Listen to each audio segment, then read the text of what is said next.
की 1 परिक्रमा लगाई जाती है, गणेश जी की 3 परिक्रमा लगाई जाती हैं, विष्णु भगवान की 4 परिक्रमा लगाई जाती है और सूर्य भगवान की 7 परिक्रमा लगाई जाती है। परिक्रमा हमेशा बाईं तरफ चला जाता है, देवताओं को दाहिने हाथ पर रखा जाता है।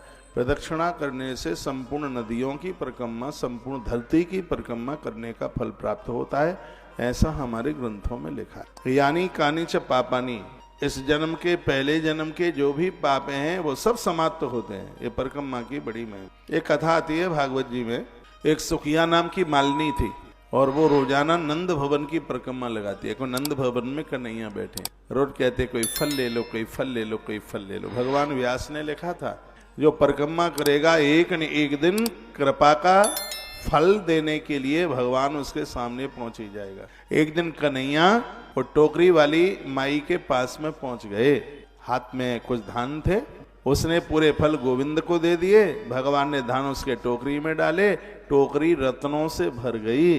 गोविंद की एक कृपा, भगवान की एक दृष्टि हो जाए तो जिंदगी तो आनंद के रत्नों से भर जाएगी। मंदिर वही पूर्ण माने जाते हैं जिन मंदिरों में परिक्रमा का स्थान है, प्रदक्षिणा है। जो भी नए मंदिर बनाने के लिए जा रहे हैं परिक्रमा को जगह जरूर छोड़े। आप देखते हैं मैं भी व्यासपीठ पर आता हूँ तो पहले एक परिक्रमा करता हूँ, ग्रंथ को पूजा करता हूँ, प्रणाम करता हूँ और उसके तत्पश्चात फिर व्यासपीठ पर उसकी गोद में बैठने का सौभाग्य प्राप्त हो। तो मैं कुछ रुद्राभिषेक का महात्म्य आपको निवेदन कर रहा हूँ जिससे शिव के प्रति बड़ी श्रद्धा जुड़ेगी। भगवान शंकर की जो तस्वीरें हैं वो नमः शिवाय से प्रकट हुई हैं और भगवान का जो शिवलिंग है वो ओम से प्रकट हुआ है। तो निवेदन करूंगा भगवान शंकर के शिवलिंग का पूजन करने से लाखों की संख्या में ओम ओम शब्द जपने का फल तत्काल प्राप्त हो जाता है।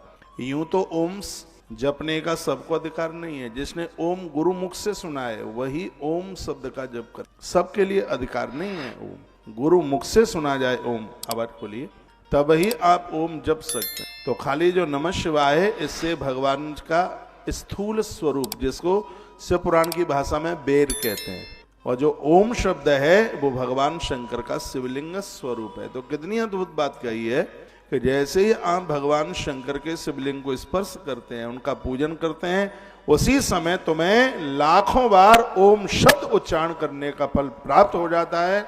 ऐसा शिव महापुराण की रुद्र संहिता में वर्णन किया गया, जिसकी चर्चा आज विस्तार से की जाएगी। बहुत दुनिया भर में मुझे लोग सुन पा रहे हैं इस व्यासपीठ से। तो मैं आपको ये कहना चाहूँगा कि आप किसी अच्छे से महापुरुष तपस्वी महात्मा के चरणों में बैठकर उनसे गुरुमंत्र सुन करके, ओमकार सुन करके